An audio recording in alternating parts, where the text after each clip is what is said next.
So welcome everyone to this week's Autonomy Talks. The speaker of today is Professor Franziska Mathis-Ullrich. She's an assistant professor at the Karlsruhe Institute of Technology in Germany. And her work mainly focuses on minimally invasive and cognition-controlled robotic systems and embedded machine learning with emphasis on applications in surgery. She actually received a Bachelor of Science, Master of Science, and PhD at ETH, Zurich. And then since 2019, as mentioned, she has been an assistant professor at KIT. She's also received a very long list of prestigious awards. I'm going to mention some. She has received the IEEE ICRA Best Paper Award in Medical Robotics in 2014, the IEEE BioRob Best Student Paper Award in 2016, and she also won twice with her team the first prize of the ICRA Microassembly Challenges in both 2014 and 2015. In addition, she's also made it to a very prestigious list, which is the Forbes 30 Under 30 in 2017. And additional, with her team at KIT, she also won the NEO 2019, which is the Innovation Award of the Karlsruhe Technology region with the innovative project Autonomy. So we're very happy to have you here and looking forward to hearing more about your research and your lab. Please. All right. Thank you very much for the introduction. I will quickly share my screen and hope that it all works. So you should be able to see my screen. Yes, visible. Okay, fantastic. Yeah, so as you said, I had been at ETH for, I guess, something like 14 years or so. So it's very exciting for me to actually be able to give a short talk here about the research that I'm working on right now. Yeah. All right. Yeah, I guess some people are joining today, so you must be interested in medical robotics. The others maybe at the lake at this in this beautiful weather. So I guess we can also have a good interactive discussion later on if you wish to. Yeah, so let me show you our research on cognition-guided robotics and embedded AI for surgeons. So just a couple of words about my institute at the moment, which is the HERA lab, standing for Health Robotics and Automation. We are part of the KIT Faculty for Computer Science, and the lab was founded in 2019. This was basically after I moved from Zurich to Karlsruhe. Today we are 9 researchers of different expertise. So we do have computer scientists. We also have electrical and mechanical engineers, all working together, even a physicist, all working together on the same research of the same topics. Our research focus is in minimally invasive surgical instruments, but then also cognitive learning, medical robots, and the intuitive assistance for the OR. So it all evolves around surgical robotics and the next generation of these systems as we see them. If you're interested in more of the projects, you can also go to the website. So let's start with this image of a current surgical robot. So you may have seen the Da Vinci system, which is very well known in the area of surgical robotics. This system is very similar in its concept. However, it is kind of the German counterpart of the Da Vinci system. What you can see here, quickly get my pointer. So you see a console where a surgeon can basically manipulate several robotic arms which are on this follower system. And these robotic arms then in fact move these instruments which are used for the surgical intervention on the patient. So looking at these current surgical systems as they're being used in the OR, there are several clear advantages to them. So first of all, a surgeon can perform solo surgery. That means the surgeon does not require an assistant to hold certain instruments. Of course, robotic system has very high precision, much better than the human hand has. and we can perform motion scaling. So basically, if the human hand moves by, for example, 5 centimeters, the robot could move by only 5 millimeters and therefore perform much more precise actions during surgery. On the other hand, there are certain shortcomings of the current systems as they're being used. First of all, these systems do not show any type of autonomy. And oftentimes this means that we have idle instruments. You can imagine the surgeon can only move 2 hands, and by moving 2 hands, he or she can only move 2 arms, 2 of the robotic arms. So the other instruments may just be idle and not be moved during the surgery. And also what you can see here, most of these instruments are actually rigid in their structure. And wouldn't it be great if you could have flexible instruments that actually can move around obstacles in a much more efficient way than if you really have to move around your trocars in the patient body to actually reach certain surgical sites in that area. So my vision is that we allow for a true cooperation with surgical robots. And this means that everyone should really do what they do best. So the surgeon should lead and supervise through their experience and creativity. And if you've ever been to a surgical room, to an OR, then you'll see with how much creativity some surgeons operate. I think this is really fascinating, especially because no surgery is like the other, and things may go wrong or just different to what you may expect them to go.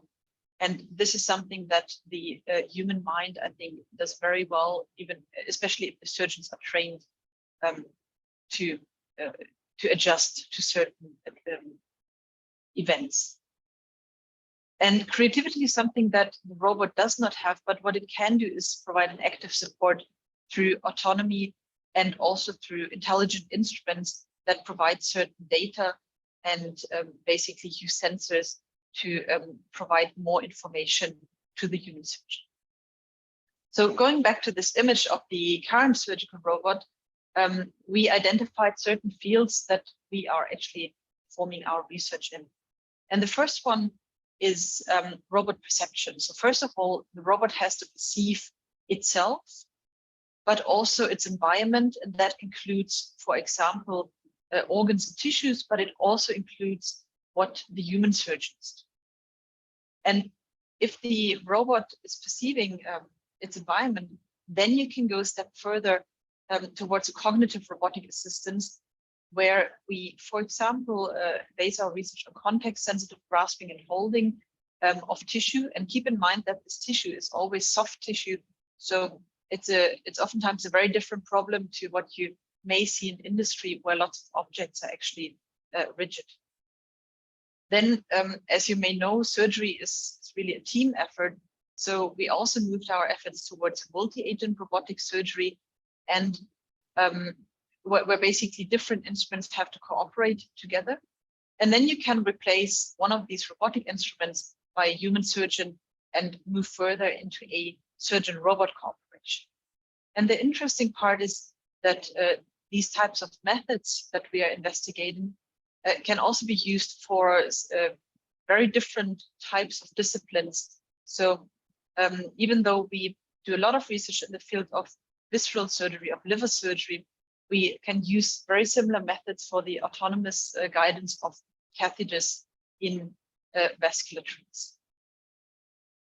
The next part is more hardware related. So here we also investigate flexible surgical instruments, which are minimally invasive in the human body and include also sensors and actuators to actually acquire data that we can later use for learning from inside the human body.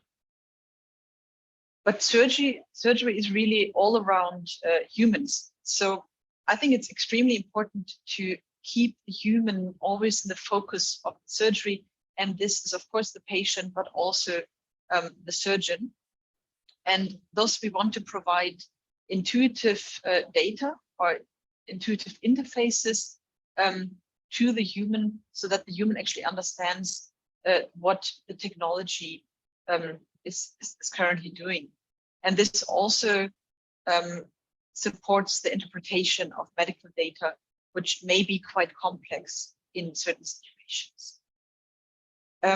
So maybe a little warning I should give at this point. I will show a couple of surgical videos and images as well. I hope I don't forget to warn you just before I show them to you, just yeah, so you know. So let's start with the cognitive assistance, the robot perception. And here I would like to show you a little video as a motivation. This is actually a work from 2015 of a cognitive endoscopic camera guidance. Yes, here we go. So here what you can see is a method where the robot actually learns to follow the surgical instruments according to their position in space. And what you can see here is that the surgeon is holding the surgical instruments, and these instruments are being tracked by this external sensor. This external sensor, of course, is being used a lot in current operations. However, it has its disadvantages, because sometimes someone may just walk in the line of sight, then you may lose an instrument. And also you have to acquire more and more data, right? So why can we not use the imaging data from the endoscope that we need to have anyway, because the surgeon needs them, and basically learn on these images that we already have? So not adding more and more sensors to the operation. So I would like to go back to this point where I said the robot first has to perceive and understand its environment. And this is an example from neurosurgery, where we wanted to understand instrument activity of a surgeon basically performing surgery during, on the brain. So what you see here in this upper image is a microscopic image of a surgical site in neurosurgery. This is a tumor surgery on the brain. And we use these image-based CNNs to try and basically find our instrument or predict our instrument activity. But quite soon we figured that this is not really enough, because oftentimes you have blur, you have a lot of motion. So we also added information that humans also use, which is velocities and movement. So we added optical flow-based CNN, as you can see here. And by adding the spatial, having the spatial temporal fusion of spatial information from the images and temporal information of the optical flow, you actually get very good predictions of your instrument activity in neurosurgery. So in the upper video, you can see a predicted overlay of our instruments, and on the bottom you can see the ground truth. And what you see here is that we even have a very good prediction, even if we have a lot of blur in these images, when even a human may not be able to detect the instrument activity anymore. So this is the first step, but we also want to understand this instrument activity across different domains. So we do not want to retrain our robot every time we go to a different type of surgical discipline. And basically this means that we need to overcome domain generalization for a certain type of surgical videos. So here we extended the work I just showed you before. And again, we have images optical flow, but now we actually use ensembles. So we use image-based ensembles, and we use optical flow-based ensembles. And by doing that, we can basically get our predictions, but we also obtain an uncertainty masking. And based on that, we form our prediction on these data. And that means that even though having trained on neurosurgical data, we can even find the instrument activity in these liver surgery data, or also even in ophthalmics or in eye surgery data. So we can now even move across the domains of different surgical disciplines. And now I should warn you of a quite surgical, quite medical video. So a next step, besides understanding where instruments are, is to actually understand the location and composition of certain organs and tissues. And for this, we implemented this methodology where we basically do semantic segmentation on a pixel-wise level of all these organs and tissues. And what you can see in the video is that, for example, here, the green part is always the semantically segmented gallbladder, and the red part, for example, is the liver. And now it's extremely important that the robot knows where these certain organs are, because grasping the gallbladder is absolutely necessary and can be done. However, if the robot would grasp some liver tissue, then this could result into bleeding and maybe quite dangerous to the patient. However, there are certain challenges that we're also currently working on, which is, of course, the robotic system requires 3D information. So that means you have to work with the stereo camera and basically do these semantic segmentations on, for example, point clouds of the surgical scene. The other challenge is that something you hear a lot, especially in medicine, I guess, is the data annotation effort, because there is not that much data available, especially in surgery, because you always need experts to annotate these data. So this is another problem or challenge that we encounter here. And because so many data are required, if you're, and it's quite difficult to access these data in medical disciplines, for the action of the robotic system, we decided to try a different approach for robot learning. And our approach is reinforcement learning. So now we have a robotic system that actually learns through this reinforcement learning. And I guess most of you are quite familiar with what that means. Very basically shown in this diagram here. Basically, we have a robotic agent that performs an action and therefore changes the states in the environment. And according to the goals, it receives rewards for changing the states and doing so.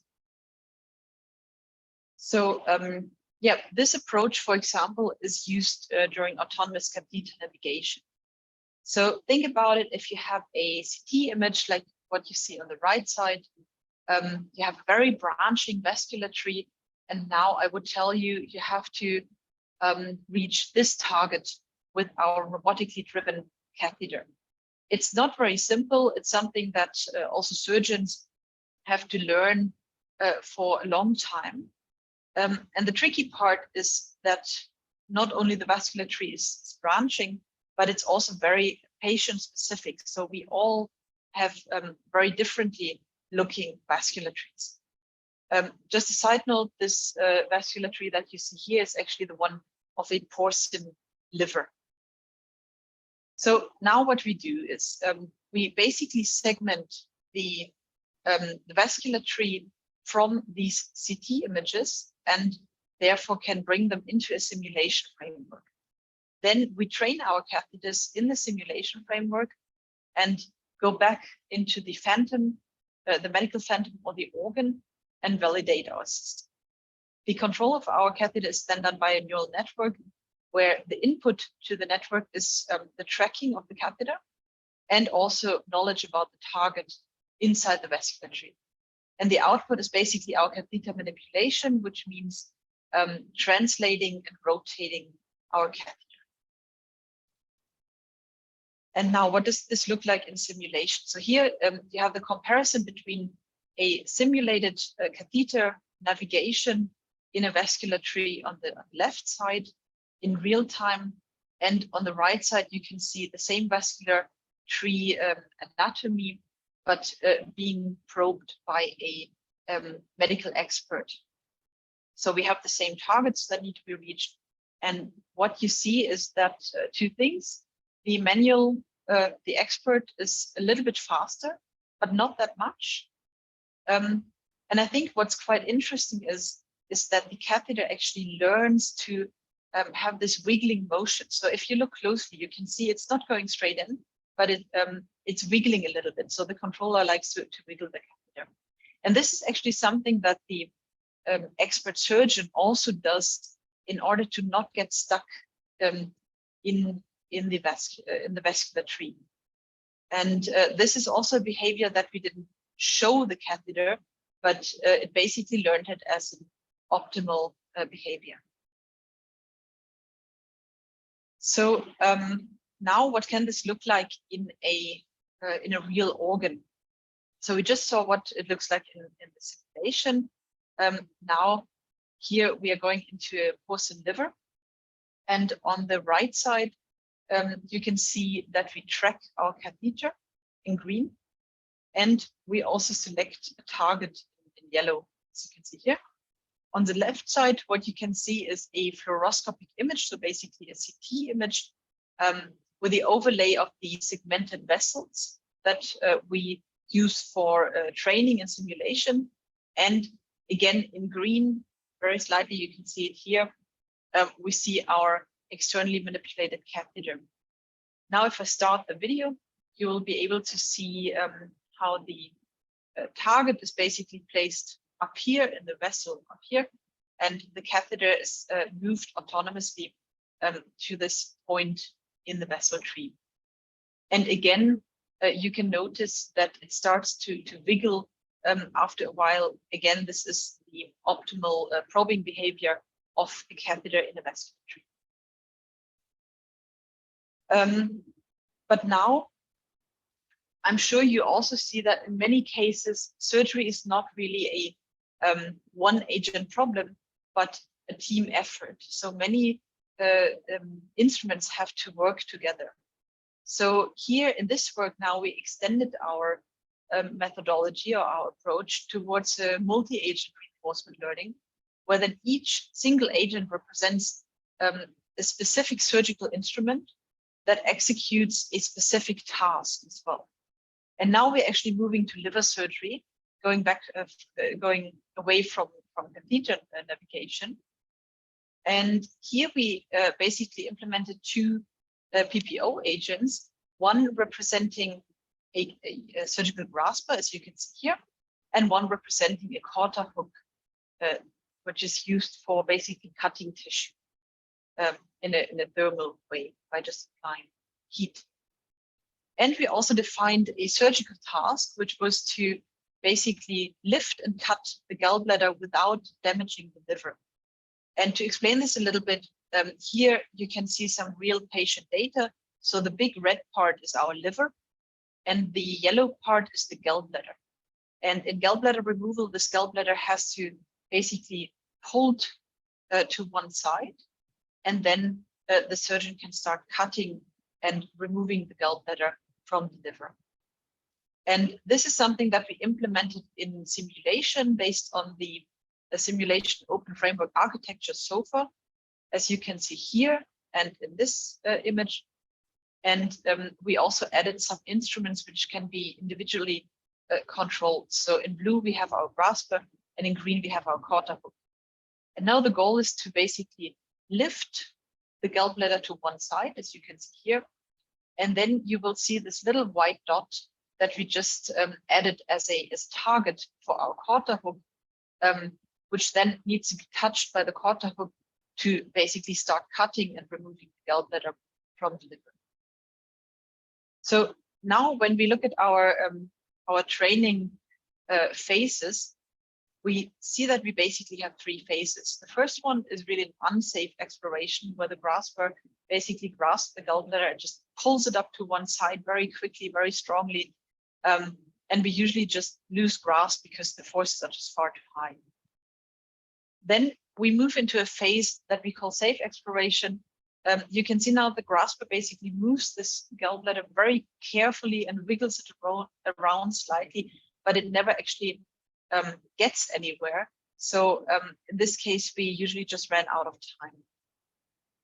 And finally, we get to the exploitation phase, where you can see that our grasper now moves our gallbladder up to the left-hand side, so that this little white dot is exposed, and the quarter hook can now move in and touch this the target. Okay, that's great for now. But the next step is that I told you in the beginning, we don't just want to have robots exploring or doing surgery, but we also want to have teams where the human surgeons work together with the robotic systems. So we performed a study with our colleagues at the University Hospital in Heidelberg, where we basically divided our subjects into different teams. So we had the purely artificial team, which you just saw. We had a purely human team, where we basically had two surgeons working together, each basically controlling one of these instruments. And this is where I think it gets very interesting. We had hybrid teams. So the surgeons, the humans, had to basically interface themselves through an Xbox controller. So they had some time to basically get used to this type of control. They all had used Xbox controllers before, so they were quite used to this type of interface. And then they controlled one instrument each. And here you can see how the human team performs. So one of the surgeons basically moves the grasper to one side so that the other surgeon can come in with the quarter. This is our purely artificial team, the one you just saw before.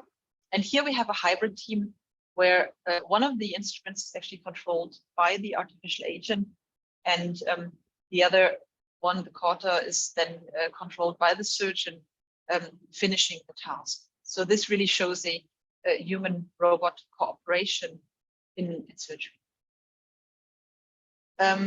These are some of the results that we got, and I think it's quite interesting that the number of collisions is far less for the hybrid team compared to the purely human team.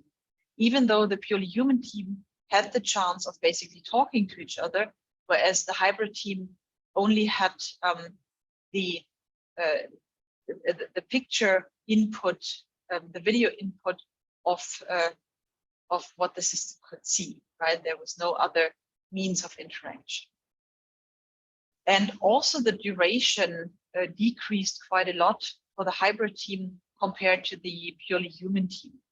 Still, I think this result has to be taken with a pinch of salt as well, because the interface with the Xbox controller is not completely intuitive to humans, to surgeons in particular, because they usually have very different type of input. And also it's not so simple for humans to actually perform this type of tasks on a 2D screen in a 3D environment. So that also needs to be taken into account when analyzing these results. But now I would like to move one step further towards flexible surgical instruments. So what you just saw, all the laparoscopic interventions are usually performed using very rigid instruments. But what if we could move in towards more flexible surgical instruments? And flexible surgical instruments have certain advantages. First of all, the flexibility really allows for truly minimally invasive surgery, because you oftentimes just have one point of entry into the body, and then you can still move your tool to certain surgical sites inside the body. Also, the compliance of these instruments makes it inherently safe when there's an interaction between the instrument and the soft tissue. So the soft tissue is under less risk of damage when we have flexible instruments. However, of course, the complex kinematics of these flexible instruments actually leads to very difficult control, and therefore it makes perfect sense to combine our autonomous methodologies with these flexible instruments. But it's also important to receive more data and acquire more data during the surgery so that we can actually intraoperatively also locate our instrument, but also get more knowledge about the tissue that it's interacting with. So this is another project where we developed a capacitive proximity sensor. And because it's capacitive, it basically allows us to perform a near distance measurement without contacting the tissue in itself. So therefore, because there is no contact between the instrument and the tissue, there's also no damage to the tissue. And applications of this is quite useful in types of surgery where you're basically going through a hollow organ. This could be in gastroscopy, in colonoscopy, or endoscopy. So basically, when you have to move an instrument, for example, through the colon or through the maybe into the stomach. So basically, you always have a hollow organ that you have to traverse with the instrument. We built this instrument, designed the sensor, and then tested it on a robotic platform with extremely high precision. And what we found was that we get a positioning accuracy error of only 2% in a static experiment, but we can also perform the dynamic trajectory tracking and basically use our proximity sensor as a sensor for guidance of our robotic system inside hollow organs. And what the system looks like, I would like to show you here. The video is running. Yes, it is. So here we just used a piece of poultry as an ex vivo tissue. And you can see the distal tip of this gastroscope is covered with these electrodes with our sensor. And now when we move the gastroscope closer to the tissue, but without touching it, we get signals that allow us to measure the proximity of our instrument tip to the tissue. And this in turn can also be a measure to actually control certain types of flexible robotic systems, like what you can see in this video. No, it's not running.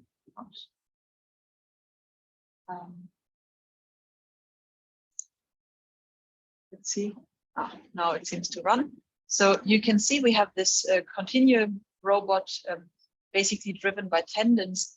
And by adding this proximity sensor at the tip, we can make sure that the robot never actually touches the walls of this organ fent. And therefore, it can basically always stay in the center, and we can refrain from any damage to the tissue. All right. So now we have seen some software parts, we have seen some hardware parts, but I think it's also extremely important to connect humans to this type of technology.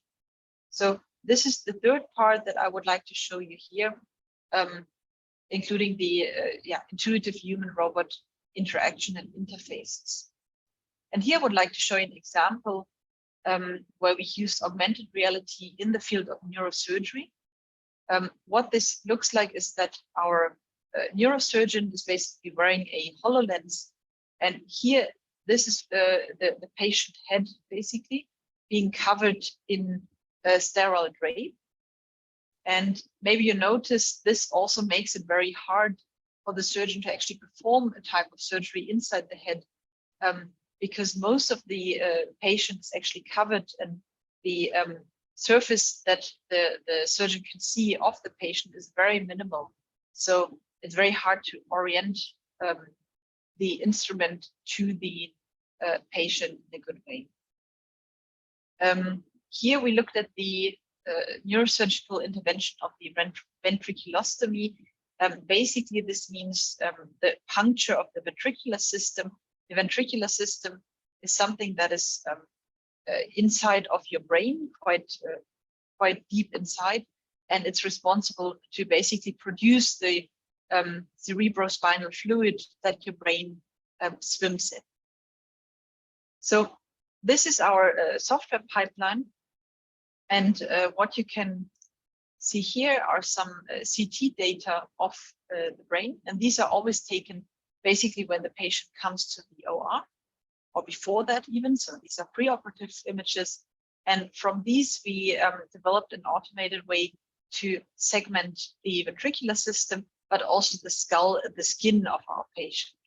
So that gives us a good model of our patient, and then we use in this step we use a methodology to basically detect the Kocher and the target points. So the Kocher points are these points on your forehead where you would basically insert your instrument, your surgical instrument. And then you see the target points on your ventricular system that need to be punctured during this intervention. And when you have found these, it's very simple to basically just connect these two dots, which gives you the most optimal puncture trajectory. And then in the last step, we can visualize the individual patient's ventricular system, but also the optimal target trajectories in the HoloLens, which then can be used as a navigation aid during the surgery. So we had our system evaluated by expert neurosurgeons of our cooperating university clinicum in Ulm.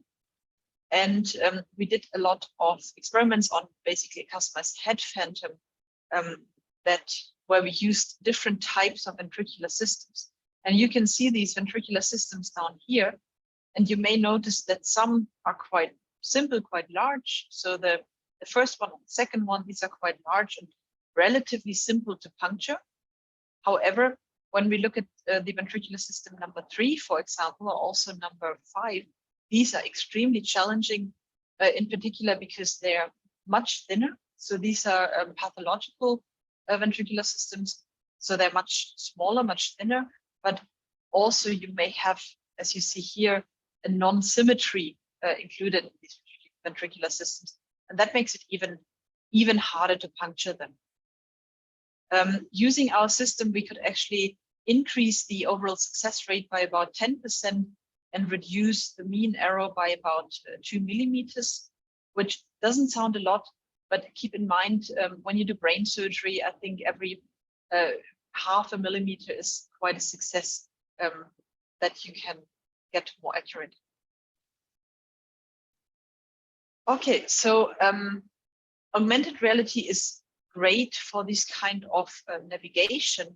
However, it can also be used in connection with a robotic system, for example, to show certain steps that the robot that has been trained, for example, by reinforcement learning, that the robot wants to perform next. But oftentimes, because the surgeon in the end is the one being responsible for the whole surgery, there needs to be some trust of what the robot is doing.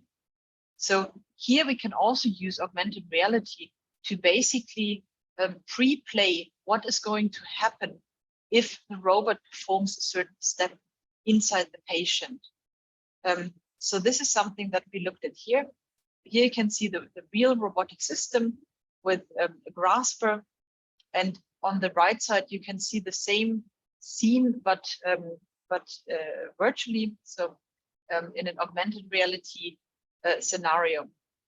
And now we can not only zoom in to our surgical side, but we can also plan certain steps, which can be planned automatically or can be planned by hand, of course. And then we see what will happen to our surgical side, to the gallbladder, for example, or the liver, when we start these steps and procedures.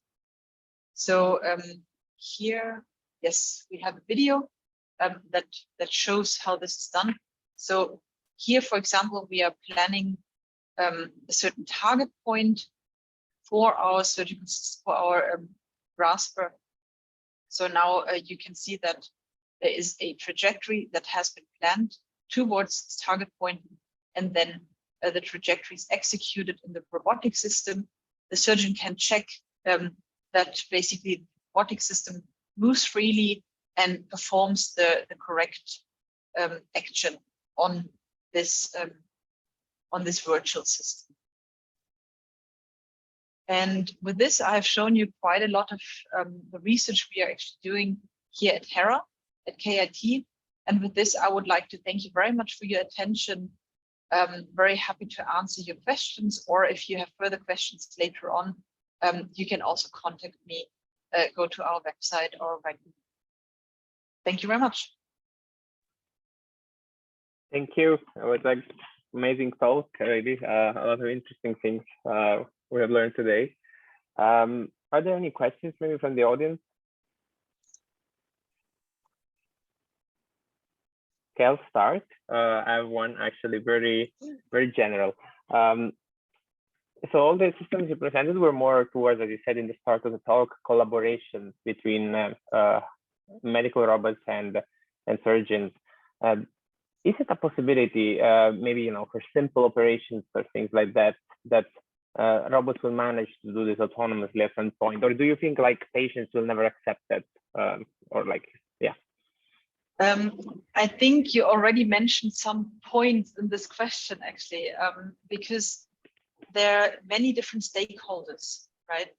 So if you go into industry, you have a factory, and the robots maybe manipulate some objects. It's a very different thing to, of course, if a robot actually operates.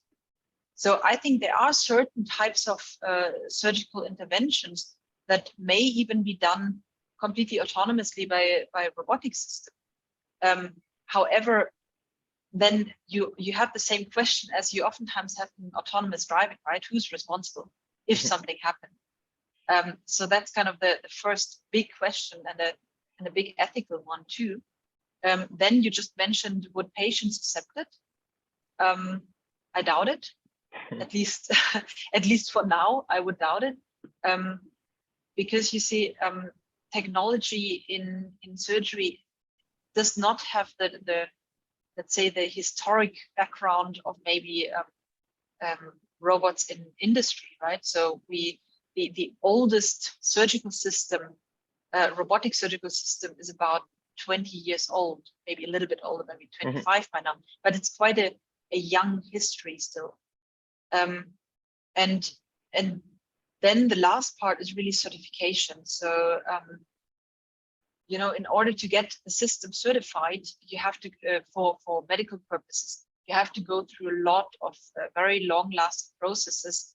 And of course, you need to prove that everything is safe. And especially, I guess, you know, when it comes to data and learning, then your system can only be as good as your data. So you can actually never really prove it, right? It's tricky part. So I think even though the technology may be able to do it very soon, so we have seen some fantastic surgical tasks being performed by robotic systems. For example, at the Johns Hopkins in Axel Krieger's group, they recently published in robotic science robotics, a system that can actually do a completely autonomous type of surgery on the colon. So I think that's fantastic, but it's still a long way to really have robots autonomously operating on human patients. Okay, thank you. So are there any other questions from the audience? In that case, you can just unmute yourself and ask the question directly. Yes, please. Hello. I prefer not to talk, but I am very concerned about legal aspects if the robot and the doctor are working together. What happens if there is a problem with the surgery, and who is responsible if some problem arises? Mm-hmm. As I said, very, very deep question, and it's I think especially in medicine, it's a large problem and something that's also actively in discussion, that's actively being researched. However, in the end, I think you need to see the robot really as a advanced surgical tool, right? So to be very frank, I think that in the end, as long as there are no technical issues with the robotic system, then it's still the surgeon being responsible for anything that goes wrong, because the surgeon is using these tools. And of course, if they're being used in a wrong way, then it's still the surgeon's responsibility. I think a lot of surgeons are very used to that fact that they're always responsible for everything that happens in the OR. But yeah, it's still an ongoing discussion. I think the legal framework and also the ethics are still kind of an ongoing issue. Thank you. Any other questions? Guanjun, I think unmuted before. Do you want to ask a question? Yeah, I have a question in page 26. Yes. How do we share this?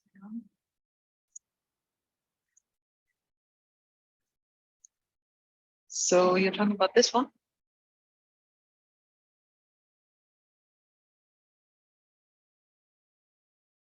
Hello? I think so. Yeah. Actually, before I also worked for a tactile sensor, and this sensor is with the capacitor. Therefore, this sensor is very interesting for me. It also made with the capacitive proximeters. Okay, also with the capacitor. I want to know it is what is the material for the capacitor? So our capacitors, maybe I show it to you on this slide here. So here you can see these are basically copper foils as electrodes, right? And in between we have a polymeric interface that really interfaces to the scaffold. So it's a very thin layer of polymer. Okay. Therefore, what is the principle of this sensor, such as does it change the resistance when it gets touched into the tissues? So if I understand your question right, you're asking about if we're touching the tissue. No, we're not touching the tissue. This is kind of the whole idea of this. So this is not a tactile or a force sensor, but maybe I show this part here, but really proximity. So you can see if we are close to the tissue, but it's actually not touching, and I think that's very important. We still measure the capacity between our electrode and the tissue, the organic tissue. And this can give us an estimate of how close we are to the tissue without even touching it. So of course you can use capacitive sensors also for force measurements, right? But then you have to touch the tissue. And here we wanted to basically investigate if it's possible to get some information about the tissue even without touching. Does that somehow answer your question? Yeah, therefore, when the sensor, when the distance between the sensor and tissue changes, and then the capacitor changes. Exactly. Yep. Okay. Yeah. It looks very thin. I think the fabrication method will be a little difficult, or is the such as is the cost expensive, or so I would like to refer you maybe to the paper as well, so you can see more about the fabrication method. Currently, we are fabricating it in the lab, so with quite simple methods. So it's also not very expensive at the moment. But if you want to minimize this type of sensor, if you want to make it much smaller, then you probably have to go towards different types of fabrications as well. And then you probably need different types of machines. Okay, because I see in the presentation, maybe it will be in the vexel in our body, or what is the application in the future? Or the application is in, for example, in gastroscopy. So imagine you want to probe with your endoscope through your mouth and the down into the stomach, basically. So through your whole gastric system, for example, right? So you want to look into the stomach, or maybe go through your colon and inspect the colon for polyps, for example. And then it makes sense to have a type of sensor that allows you to move through these quite tube-like organs without touching them and without rupturing any tissue. Okay, I think it is very promising and Thank also you. local. Yeah, thank you too. Thanks. Thank you. Any other questions? I can maybe take the last one. Yeah, so you mentioned about the work you've done on spatial temporal fusion, where you kind of pair these images of the optical flow readings to give velocity information to the network. Have you compared against, I don't know, like networks that use directly time information, for example, feeding multiple frames or recurrent neural networks, things like that? If you've seen some advantages in your architecture, because it looks very interesting. I don't know, maybe concerns of data efficiency and things like that. Yeah, I mean, it does have its limitations, of course, but I think where we, well, you don't have to extremely quick in medicine oftentimes, right? You have to be precise and robust. I think that's really the important measure. So you maybe compared to autonomous driving, for example, again, where you have to be much quicker. That's not necessarily the case in medicine, maybe in some situations, but then it may be better for the surgeon to take over it.